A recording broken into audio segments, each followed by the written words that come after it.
नमस्कार दोस्तों, फिर से आपका एक बार स्वागत है हमारे इस नए वीडियो में। आज जो हम इस वीडियो में चर्चा करेंगे वो चर्चा करेंगे हमारे एक भाई साहब के बारे में, जो कि इन्होंने कैसे अपना स्मूथली जो इमिग्रेशन क्लियर किया यहाँ लंदन आने के बाद। चलिए हम इनसे बात करते हैं जिन्होंने कैसे अपना इमिग्रेशन क्लियर किया यहाँ पर आने के बाद और कैसे इनका कैसा जर्नी रहा। वीजा मिला सितंबर में, मिला मेरे को सितंबर लास्ट में। आपने ट्रैवल कब किया? मैंने ट्रेवल किया था आई थिंक दिसंबर में। ओके, दिसंबर ईयर के लास्ट में। हाँ जी। तो क्यों इतना गैप क्यों आपने?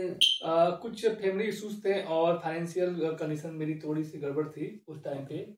तो फिर मैंने कंसल्टेंसी से मैंने बात किया कि ऐसी प्रॉब्लम है, तो उन्होंने बोला मेरे को कि एक बार आप कॉलेज से कांटेक्ट करो। तो मैंने कॉलेज को मैंने मेल किया, तो फिर मैंने वहाँ से लॉगिन आईडी पोर्टल मुझे वहाँ पे मिला कि मैं अपना घर से ऑनलाइन एक्सेस हाँ जी। हाँ ठीक है। तो आपने जब ट्रेवल किया तो आपको क्या दिक्कत आई, क्या कुछ परेशानी आई, या काफी आपने स्मूथली जो है अपना इमिग्रेशन क्लियर कर लिया? तो पहले फ्लाइट कहाँ से थी आपकी?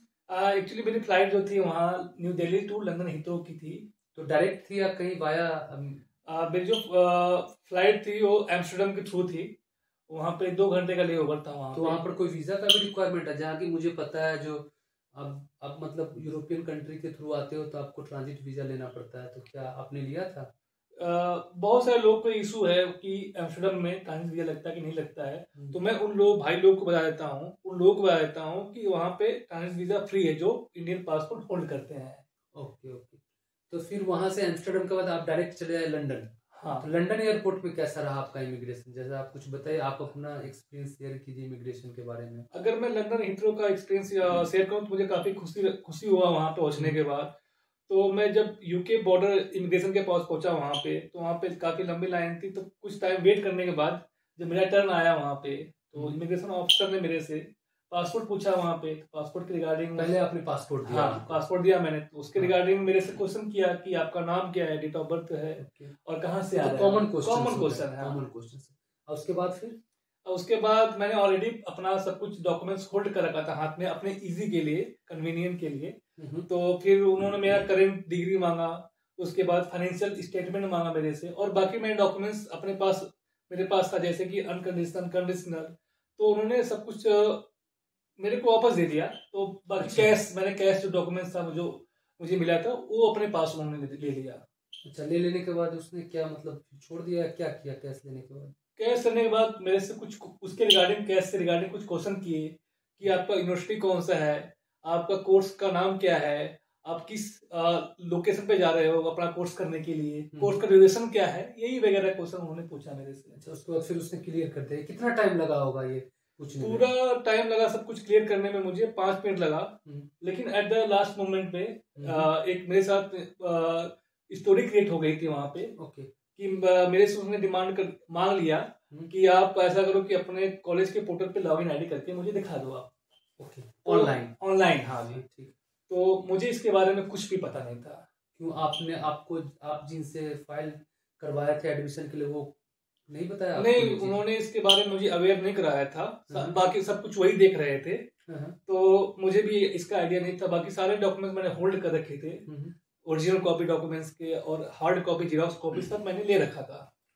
तो मैं वहां पे स्टक हो गया। तो उन्होंने मुझे दूसरे ऑफिसर के थ्रू दूसरे ऑफिसर के पास आपको भेज दिया? दूसरे ऑफिसर के पास भेज दिया। उन्होंने कैबिन में फिर से सारे डॉक्यूमेंट्स फिर से रीचेक किया। अच्छा। तो एक टाइम से पूरा हेक्टिक शेड्यूल हो गया मेरे लिए, पजल सा फील कर रहा था खुद को मैं।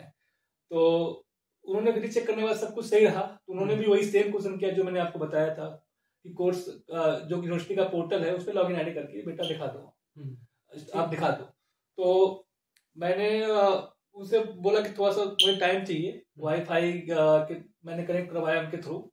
तो कुछ टाइम मैंने अप्रोच करने के बाद कंसल्टेंसी से अपने, तो उन्होंने मुझे लॉगिन आईडी प्रोवाइड कराया उन्होंने। और कंसल्टेंट ने फाइल प्रोवाइड कराया? यस। तो 15 मिनट के अंदर मैंने सब कुछ मैंने पहले सेव कर लिया, क्योंकि अब मुझे भी फंसना नहीं था दोबारा से कि इस सब चक्कर में, क्योंकि काफी टाइम मेरी यहाँ पे वेस्ट हो गया था यहाँ पे। और इस आपने लॉगिन करके उन्हें दिखा दिया? हाँ, दिखा दिया मैंने। अच्छा। और मैं क्या बताऊँ, वो दिन मुझे बहुत अच्छे से याद है, क्योंकि मेरी जो प्लानिंग थी, मेरी बस छूट गई टाइम के चक्कर में। और मैंने जो एकोमोडेशन कर रखा था होटल का, वो भी मेरा खराब हो गया प्लानिंग के चक्कर में, मैसअप हो गया कुल मिला के। तो रात मुझे लंदन एयरपोर्ट पे बितानी पड़ी मुझे। तो दोस्तों जैसा कि इन्होंने अपना एक्सपीरियंस शेयर किया, इनके एक्सपीरियंस से ये पता चलता है, जो आपको सबसे पहली बात तो ये, आपको जब वीजा मिले तो आपको पैनिक होकर ट्रैवल नहीं करना है।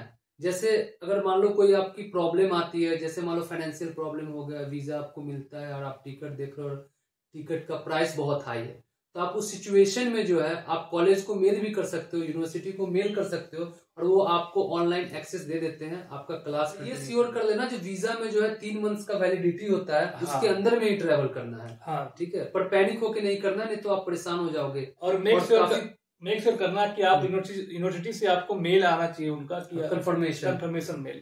सेकेंड चीज क्या है, जब आप ट्रेवल करोगे और जब आप यहाँ इमिग्रेशन ऑफिसर के पास पहुंचोगे तो आपको काफी कॉन्फिडेंट रहना है, और आप काफी कॉन्फिडेंट रहिएगा और स्माइली फेस के साथ आपको जवाब देना है, और अपने को फ्री फील करिएगा, क्योंकि जो भी क्वेश्चन आपसे रेस करेंगे इमिग्रेशन वालों, जो लोग हैं वहां पे, वो आपसे रिलेटेड करेंगे, कोई डरने की इसमें कोई बात ही नहीं है। जो भी डॉक्यूमेंट्स हो आप होल्ड करना, ओरिजिनल और प्लस जो है आपका जीरोक्स कॉपी ले लेना, ताकि यहाँ पर अगर आपको जीरोक्स कॉपी की जरूरत होगी तो फिर यहाँ पर कोई हेल्प नहीं मिल पाता, क्योंकि सब लोग बिजी रहते हैं अपनी डॉक्यूमेंटेशन में। जैसा मैंने ऑलरेडी एक्वायर कर रखा था, जीरोक्स कॉपी भी हार्ड कॉपी भी, तो मैंने आपको बता दिया था।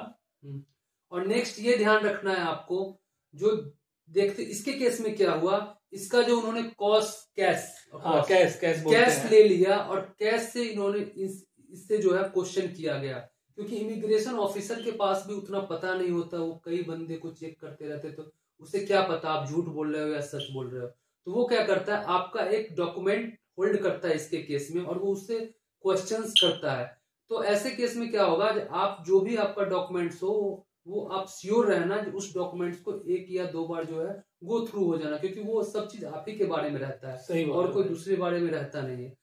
और फाइनल ये है, एक जो मेरा नया एक्सपीरियंस है, ये भाई जो हमें बताए हैं उससे मुझे नया एक्सपीरियंस मिला। तो कोई भी आपका ऑनलाइन एक्सेस हो उसको आप अपने साथ रखना, जो कभी भी अगर इमिग्रेशन ऑफिसर आपसे पूछता है जो ऑनलाइन स्टेटस दिखाने के लिए, तो आप उसको एट ए टाइम दिखा सकते हैं। जैसा कि हमारी इससे बात हुई, तो मुझे नहीं लगता 2 से 4 मिनट से ज्यादा का ये प्रोसेस रहता है। 5 मिनट से अधिक लगेगा। मैंने मेरा जो ऑब्जर्वेशन था वहां पे 5 मिनट लगेगा, सबके लिए अधिक से अधिक 7 मिनट लगेगा, 1-2 मिनट का ऊपर नीचे होता है, सबसे बस हो जाएगा आपका सब कुछ बिना कोई टेंशन किया। तो एक छोटा सा एक्सपीरियंस था जो मैंने इससे रिक्वेस्ट किया था शेयर करने के लिए हमारे इस चैनल पे।